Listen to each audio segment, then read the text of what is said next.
السلام علیکم جماعت پنیم۔ آج کا ہمارا عنوان ہے وہ ہے خطوط نویسی۔ تو کلاس پنیم آپ کے لیے جو خطوط نویسی ہے وہ ایک نئی چیز ہے، کیونکہ آپ اس سے پہلے کلاس چہارم میں دعوت نامہ کے بارے میں پڑھ چکے ہیں۔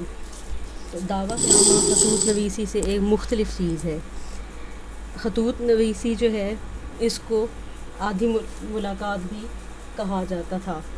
اس میں ہم اپنے رشتہ داروں سے حال ویسے ہی پوچھتے ہیں جیسے کوئی ہمارے آمنے سامنے کوئی بندہ یا کوئی رشتہ دار کھڑا ہو۔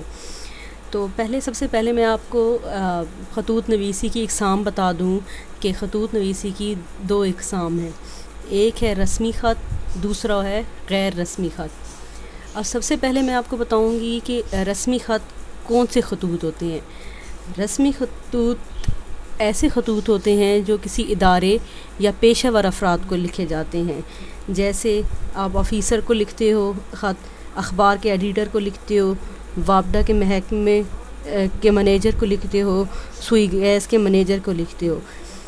اس قسم کے خطوط میں آپ اپنے مسائل بیان کرتے ہیں اور آپ غیر ضروری بات نہیں کرتے اور مختصر اور جامع انداز میں اپنا مسئلہ بیان کرتے ہیں۔ غیر رسمی خطوط جو ہیں یہ ایسے خطوط ہوتے ہیں جو اپنے دوست، احباب، رشتہ داروں، بہن بھائیوں کو لکھے جاتے ہیں۔ ان خطوط میں اس بات کا خیال رکھنا ضروری ہے کہ اگر آپ کسی بزرگ یا بڑے سے بات کر رہے ہیں تو آپ نے ادب و آداب کا اور احترام کا خیال رکھنا ہے، اور اگر آپ اپنے کسی دوست کو لکھ رہے ہیں تو آپ نے اس سے بے تکلفی کا اظہار کرنا ہے۔ آگے جو ہے ہمارا آ جاتا ہے، یہ تو ہو گئے آپ کے رسمی اور غیر رسمی خطوط۔ اب آگے ہیں خط کے اجزاء مین حصے۔ اب پہلا جو حصہ ہے وہ ہے مقام روانگی، کہ آپ خط کس کو لکھ رہے ہو، وہاں کا پتہ آپ نے لکھنا ہے۔ اس کے بعد ہے تاریخ، جس تاریخ پر آپ خط لکھ رہے ہیں وہ والی تاریخ آپ نے درج کر دینی ہے۔ تیسرا ہے آپ کا القاب و آداب، یعنی کہ اگر آپ اپنی کسی دوست کو خط لکھ رہے ہو تو آپ اسے لکھو گے پیارے دوست علی، اور اگر آپ کسی ادارے کو لکھ رہے ہو، کسی آفیسر یا اخبار کے ایڈیٹر کو لکھ رہے ہو تو آپ منیجر جو بھی ہیں تو آپ اس کا نام لکھو گے۔ اس کے بعد آپ کا ہے حال احوال، آپ حال چال پوچھو گے، اور پھر اس کے بعد جو آپ کا ہے نفس مضمون، یعنی کہ آپ جو خط لکھ رہے ہیں اس کا موضوع کیا ہے، اس کے بارے میں آپ تحریر کریں گے، اور آپ اس کے بعد نفس مضمون لکھنے کے بعد آپ کا اختتام آئے گا کہ آپ نے خط ختم کیسے کرنا ہے۔ ٹھیک ہے، تو آپ نے خط لکھنے کے بعد آپ نے حال احوال پوچھ کر آپ نے نفس مضمون جو کہ آپ کو موضوع دیا گیا ہے خط میں وہ لکھنا ہے۔ اس کے بعد آپ نے اس کا اختتام جو ہے وہ والسلام کر کے، اور آپ کا مکتوب ہے یعنی کہ جو خط لکھ رہا ہے اس سے آپ کا رشتہ کیا ہے وہ لکھنا ہے، اور اس کے بعد آپ نے الوداعی کلمات جو ہیں وہ آپ نے والسلام خداحافظ کر کے آپ نے لکھ دینے ہیں الوداعی کلمات۔ مکتوب نگار کا نام جو ہے وہ آپ سب سے آخر میں، یعنی کہ آپ اپنا نام لکھنا ہے اس میں۔ اب اس کے بعد ہے آپ کے خط لکھنے کے اصول ضوابط کون کون سے ہیں، یہ کون سے اہم نکات ہیں جن کو آپ نے اپنے ذہن میں مد نظر رکھنا ہے اور اس کے تحت پھر آپ نے خط تحریر کرنا ہے۔ سب سے پہلے جو ہے آپ کا پوائنٹ ہے کہ آپ جب خط تحریر کر رہے ہو تو اس میں آپ نے لمبی چوڑی گفتگو نہیں کرنی، بلکہ چھوٹے چھوٹے جملے میں بات چیت کرنی ہے، اور خط میں آپ نے ایسے الفاظ یا ایسے جملے لکھنے ہوتے ہیں جو بہت زیادہ جس طرح ہم ایک دوسرے سے بات چیت کر رہے ہوں۔ اور اگر آپ کسی بڑے کو خط لکھ رہے ہو، والدین کو یا بزرگوں کو خط لکھ رہے ہو، تو آپ نے اس میں احترام و عقیدت جیسے الفاظ کا خیال رکھنا ہے اور ایسے الفاظ استعمال کرنے ہیں جس میں احترام اور عقیدت پائی جائے۔ اس کے بعد اگلا ہے کہ خط کے لیے زبان جو ہے وہ سادہ اور شگفتہ، یعنی کہ آپ نے زبان اتنی مشکل استعمال نہیں کرنی، آپ نے الفاظ کا استعمال اتنا مشکل نہیں کرنا کہ جو پڑھنے والا ہے اس کو آپ کی زبان ہی سمجھ نہ آئے.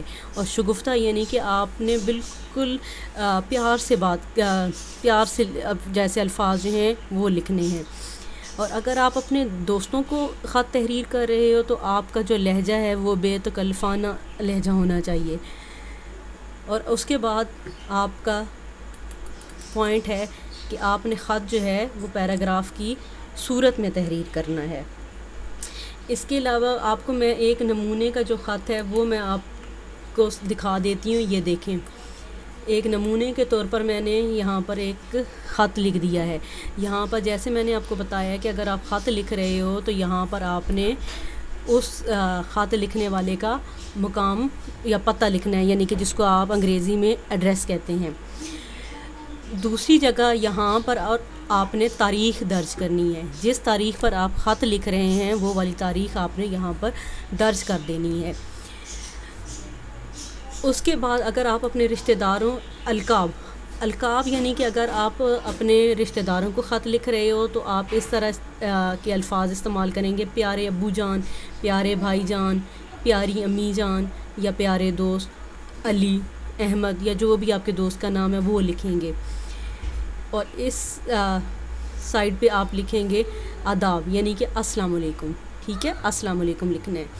اور اس کے بعد یہ والا آپ کا آ گیا نفس مضمون، یعنی کہ آپ کو موضوع جو دیا گیا ہے وہ یہاں پر آپ نے تحریر کرنا ہے. جیسے کہ میں نے آپ کو پہلے ہی بتایا ہے کہ جب آپ خط تحریر کرو گے تو آپ نے اپنی زبان جو ہے وہ شگفتہ اور سادہ استعمال کرنی ہے، چھوٹے چھوٹے جملوں میں بات کرنی ہے. ٹھیک ہے. اور اگر دوستوں کو لکھ رہے ہیں تو بے تکلفی کا اظہار کرنا ہے. اور خط جو ہے وہ ہمیشہ پیراگراف کی صورت میں لکھے جاتے ہیں. اس میں غیر ضروری بات آپ نے نہیں درج کرنی. جو بات کہنا چاہتے ہیں صرف وہی بات کریں. یہ لکھنے کے بعد پھر آپ نے اگر اپنے ابو کو خط لکھ رہے ہیں یا بھائی جان کو لکھ رہے ہیں، اور اگر آپ کہیں گھر سے باہر آئے ہوئے ہیں، یعنی کہ اگر آپ ہاسٹل میں رہ رہے ہیں، تو آپ آخر میں ادھر لکھیں گے کہ چھوٹے بہن بھائیوں کو پیار، امی ابو کو سلام. پھر ادھر یہاں آپ نے لکھنا ہے وسلام. یہاں پر آپ نے مکتوب علیہ سے رشتہ یعنی کہ جو آپ خط لکھ رہے ہیں اس سے آپ نے رشتہ تحریر کرنا ہے، یعنی کہ تمہارا دوست، تمہاری بہن، اور یہاں پر اپنا نام تحریر کر دینا ہے. مجھے لگتا ہے بیٹا آپ کو یہ خط لکھنے میں اب کوئی بھی مشکل پیش نہیں آئے گی. ٹھیک ہے، اللہ حافظ.